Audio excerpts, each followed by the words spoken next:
नेपालमा नि कति धेरै मान्छेहरू बिलियनियर बन्न खोजिरहेछन्, तर इन्भेस्टिङ भन्ने बित्तिकै चाहिँ अलि डर लाग्छ हैन? हो नि, कता कता के हो जस्तो हो। आज हामी त्यही भएर वारेन बफेट मतलब विश्वकै एकजना एकदमै सफल लगानीकर्ता, उहाँका 7वटा सरल तर शक्तिशाली नियमबारे अलि गहिरेरै कुरा गरौँ न त। गरौँ न।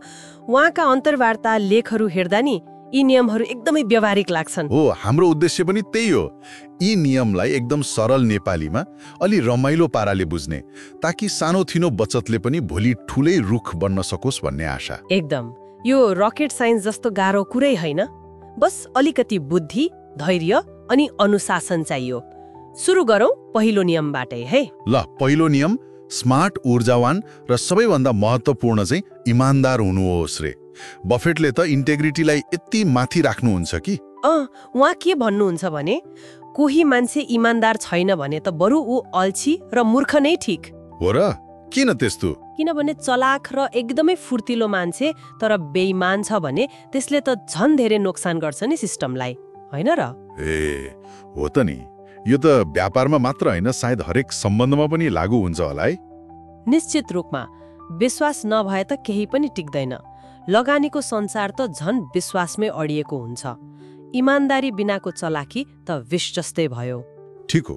यो जग बलियो भएपछि अब दोस्रो नियम, यो सुन्दा त झन् हाम्रो शेयर बजार नै याद आउँछ मलाई। कुन चाहिँ? त्यो भिडलाई वास्ता नगर्नुहोस्, हल्लाको पछि नलाग्नुहोस्, अरूले गरे भन्दैमा नगर्नुहोस्। यो त एकदमै महत्त्वपूर्ण। बफेटले यसलाई बिहेभियरल नोइज भन्नुहुन्छ। मतलब बजार वात्तै बढ्यो कि सबैजना किन्न दौडिहाल्ने, अनि घट्यो कि आत्तिएर बेच्ने। हो, यो त कस्तो भने मोबाइलमा ब्यालेन्स सकिन लाग्यो भनेर हतार गरे जस्तो भयो। आफ्नो विश्लेषण चाहियो नि। गत साल त्यो कम्पनीले खूब नाफा कमायो रे भन्ने सुनेर यो साल पनि आँखा चिम्लेर त्यसमै हाम फाल्नु त भएन? भएन, त्यो त जुवा खेले जस्तो भयो। ल, भिडबाट त बचियो। अब किन्ने बेलामा चाहिँ के गर्ने त? यहाँ आउँछ तेस्रो नियम, सस्तोमा किन्नुहोस् तर बुद्धिमानीपूर्वक किन्नुहोस्। हो, सुरुमा बफेटले आफै पनि त्यो सिगारको ठुटो खोज्नुहुन्थ्यो रे। मतलब अलिकति मात्रै धुवा बाँकी भएको एकदम सस्तोमा पाएको व्यापार। Cigar but approach. तर पछि उहाँको सोच बदलियो।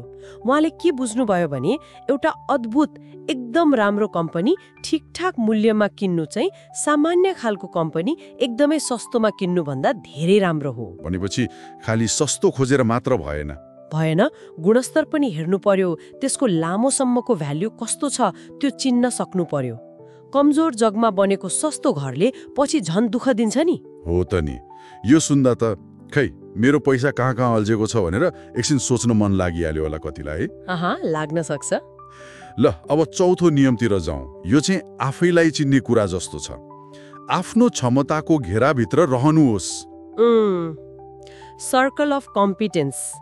यसको मतलब आफूले राम्रोसँग बुझेको बिजनेस वा सेक्टरमा लगानी गर्ने। जस्तै बफेट आफै भन्नुहुन्छ उहाँले लगानी गर्ने कम्पनी 10-20 वर्षपछि कस्तो हुन्छ होला भनेर अलिअलि अनुमान लगाउन सक्नुपर्छ रे। जस्तै च्विङ्गम बनाउने कम्पनी त बुझ्न सजिलो होला, त्यो त खासै परिवर्तन नहोला। तर कुनै एकदमै नयाँ टेक्नोलोजी कम्पनी चाहिँ उहाँको त्यो क्षमताको घेरा बाहिर पर्न सक्छ।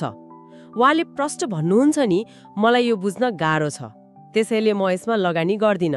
भनेपछि हामीले नि नबुझेको क्रिप्टो वा अरू कुनै नयाँ ट्रेन्ड आयो भन्दैमा हाम फाल्नु भएन। अँध्यारोमा हाम फाले जस्तो हो त्यो त। तर कहिलेकाहीँ त बुझेको अवसर पनि छुट्छ नि, त्यसमा चाहिँ के गर्ने? यहाँ आउँछ पाँचौं नियम, अवसर गुमाउँदा नडराउनुहोस्। मतलब त्यो फोमो, फियर अफ मिसिङ आउटबाट बच्नुहोस्। हो, बफेटले त के भन्नुहुन्छ भने गल्ती किन्नुभन्दा मिस्टेक्स अफ कमिसन, किन्न नसक्नुमा धेरै हुन्छ रे मिस्टेक्स अफ ओमिसन। किन्न नसक्नु चाहिँ ठुलो गल्ती। यदि त्यो साँच्चै राम्रो अवसर थियो र तपाईँले बुझ्नु भएको थियो भने उहाँले आफैले एउटा कम्पनीमा लगानी गर्न ढिला गर्दा अर्बौं गुमाएको स्वीकार्नु भएको छ। हो र? हो, यसमा उहाँको त्यो पञ्च कार्ड एनालोजी पनि रमाइलो छ। सोच्नुहोस् त, जिन्दगीभरिमा जम्मा 20वटा मात्र लगानी गर्ने टिकट छ तपाईँसँग। ओहो, 20वटा मात्रै? हो, यस्तो भयो भने त हरेक निर्णय कति सोचेर कति गहिरिएर लिनुहुन्छ होला। हतार गर्नुभन्दा राम्रो अवसर पर्खनु ठिक। तर जब त्यो ठुलो माछा बल्छीमा पर्छ नि, त्यसलाई चाहिँ दह्रोसँग समात्नु पर्यो। कस्तो धैर्य चाहिने कुरा। यो धैर्यता 6औं नियममा पनि झल्किन्छ। छोटो अवधिको होइन, दीर्घकालीन सोच्नुहोस्। बफेट त आफ्नो लगानीलाई सधैँका लागि राख्ने व्यापार, फरएभर बिजनेस जस्तो मान्नुहुन्छ। सधैँका लागि हो, मतलब आज बिरुवा रोपेर भोलि नै फल खान खोज्ने होइन, त्यसलाई मलजल गर्ने, हुर्काउने, बढाउने।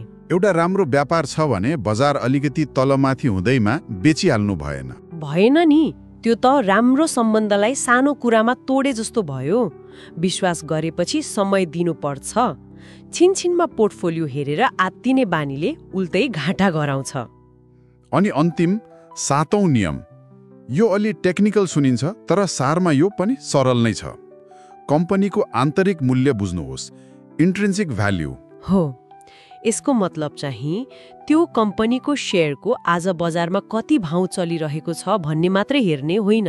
अनि के हेर्ने त? बरु त्यो बिजनेसले, त्यो व्यापारले भविष्यमा कति नगद फ्री क्याश फ्लो कमाउन सक्छ होला भनेर अनुमान लगाउने। फ्युचरको क्याश। सोच्नुस् न, तपाईँ एउटा राम्रो चलेको पसल किन्दै हुनुहुन्छ। के तपाईँ त्यसको आजको गल्ला कति उठ्यो भनेर मात्रै हेर्नुहुन्छ? त्यो मात्र त हेर्दिन होला। भोलि कति चल्छ, ग्राहक कस्ता छन्, व्यवस्थापन कस्तो छ। हो, ठ्याक्कै त्यही हो। त्यो पसलले आगामी 5-10 वर्षमा कति कमाउला भनेर अनुमान गर्नुहुन्छ नि। हो, शेयर किन्दा पनि त्यस्तै सोच्ने हो। त्यो व्यापारको हिस्सा किन्दैछु, यसले भविष्यमा कति नगद दिन्छ भनेर। यदि यो प्रश्नको उत्तर दिन सकिँदैन भने त्यो शेयर नकिन्नु नै राम्रो भन्नुहुन्छ बफेट। ल त, यी भए वरेन बफेटका 7वटा सरल तर एकदमै गहिरो अर्थ भएका नियमहरू। सुन्दा त कति सजिलो लाग्ने है, तर पालना गर्न चाहिँ खै बालेनले भने जस्तो अनुशासन चाहिने रहेछ। हो नि, अनुशासन त चाहियो, तर मुख्य सन्देश के हो भने यो नियमहरू अर्बपति बन्नलाई मात्रै होइनन्, सबैका लागि हुन्। यो त सामान्य ज्ञान, अनुशासन, धैर्य अनि अलिकति नैतिकताको कुरा हो। यी कुराहरू जसले पालना गर्छ उसलाई आर्थिक रूपमा बलियो बन्न पक्कै मद्दत पुग्छ। अनि यी सिद्धान्तहरू लगानीमा मात्रै सीमित छैनन् होला नि, हैन? सोच्नुपर्ने कुरा के छ भने जीवनका अरू निर्णयमा नि, जस्तै अब दैनिक खर्च कसरी घटाउने वा बचत गर्ने बानी कसरी बसाल्ने भन्ने कुरामा यिनलाई कसरी प्रयोग गर्न सकिन्छ। एकदम, यो आफैले विचार गर्ने कुरा हो। त्यो ठूला मान्छेको मात्रै कुरा हो भन्ने सोच चाहिँ बदलौं। अनुशासन, धैर्य र यी 7 नियमलाई व्यवहारमा उतारौं न। हो, ल, इन्फो 360 सुन्नु भएकोमा यहाँहरू सबैलाई धन्यवाद। हामी यहाँ पैसा, विचार र भविष्यका कुरा यस्तै अलि गफगाफ स्टाइलमा गर्छौं। यो एपिसोड कस्तो लाग्यो साथीहरूलाई पनि सुनाउनु होला। ट्याग गर्न नबिर्सनुहोस् है। अनि हाम्रो च्यानललाई सब्स्क्राइब, लाइक, कमेन्ट र शेयर पनि गरिदिनु होला नि। तपाईको पैसा पनि स्मार्ट बन्न सुरु गरोस्।